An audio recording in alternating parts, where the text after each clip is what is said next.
It's Ashley from Sweet Dreams Bake Shop, and I know I've been putting out a lot of pink cake tutorials lately, so I thought I would show you guys this really cute beehive cake. So all I did there was I cut out 3 different size circles of cake, and then I'm going to stack them, kind of like a wedding cake, and I'm going to crumb coat as usual. This cake is part of my mini cake series, so you could definitely put this inside of a treat box, or you can take the exact same concepts and make a much larger version of this cake. The tricky part about working on smaller cakes is that obviously you don't have as much structure to work with, so you do have to be pretty gentle with the way that you apply your buttercream. Today I'm using my Italian meringue buttercream, and I am using my favorite chocolate cake recipe. You can use your favorite cake recipe, and this works well with American buttercream as well. I did get rid of all of those lines, but then I add them back in here. But this really doesn't matter too much because you're going to pipe on the outside buttercream anyway.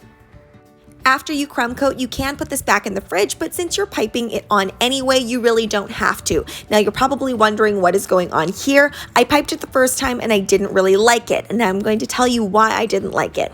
When I was piping it the first time, I put my piping bag too close to the cake, so everything ended up really flat. So you want to make sure that you hold your piping bag a little ways away so that when it pipes out, it stays nice and rounded.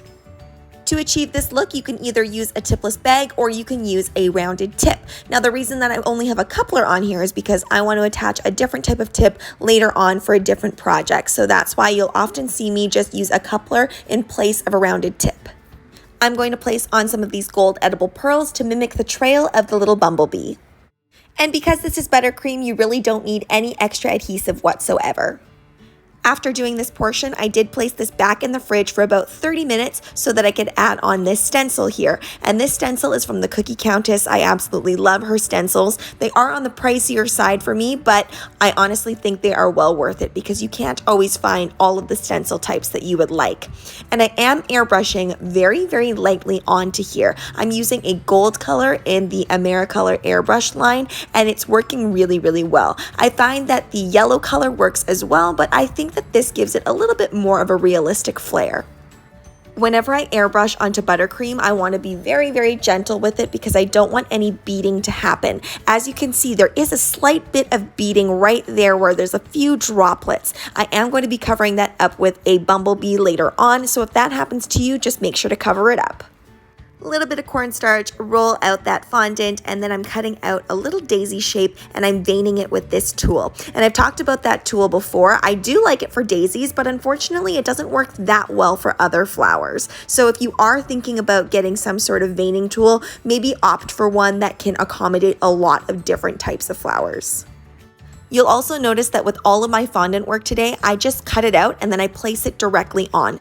When I first started cake decorating, I wasted a lot of time waiting for fondant to dry, and I really found it was actually unnecessary for a lot of things. Of course, there are still other things that you do need to let dry before you apply them, but for the most part, I can apply things right away. Now for my fondant bees, I'm making really simple ones, and all I'm doing is I'm kind of rolling it a little bit and tapering it off so that one end is thicker than the other. Then for the head, just take some black fondant and create a sphere. To attach the heads, I just did it with a little bit of water. You can either place the bee directly onto your buttercream or onto the flowers, or you could also put some 18 gauge wire into your bee. Now when I'm inserting this wire, I'm putting it kind of underneath the body. I know there you saw I put it into the end of the bee, but I find this doesn't give it a realistic flying look. So in the end, I do actually change it so it goes more into its body. Now you could hand paint these bees first and then apply them, which you might find a little bit easier, but the reason I do it this way is I'm all about expediency, so I don't want to have to wait for those things to dry before I can apply them, so I'm just doing it directly like this, so they're instantly finished. You can also do this with an edible pen, but I just find I can't get it dark enough with the brands that I have available to me. So I am just using some edible black food gel and I'm placing it directly on. I didn't even add any vodka or anything else to it. For the wings, I kept it really simple and I just kind of made some petal shapes and then I placed them on. To make this a little Valentine's Day treat, I am putting Be Mine on this little heart that I created. And all I did for that was I rolled it out with a little bit of cornstarch and then used a heart cookie cutter. And now I'm using the same technique as I did with painting the bumblebees, and I'm just using a little bit of black food coloring. A little tip when you're writing on plaques or when you're writing on fondant, if you're using an edible pen, I highly suggest that you wait for that fondant to dry out just a little bit, maybe 5 or 10 minutes. I also recommend you do that too for painting as well, because you don't want that paintbrush or that edible pen to drag that fresh fondant.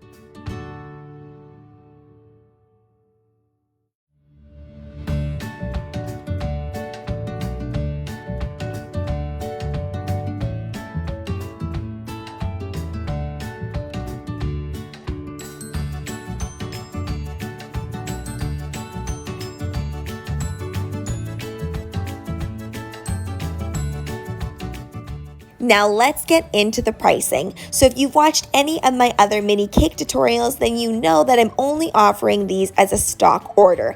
I wouldn't do these as a custom order just because they are so small, but as you saw, they really require just as much work. So you can't charge that much for them because of their size, and it's only going to be worth it for you if you can make a lot of them in bulk.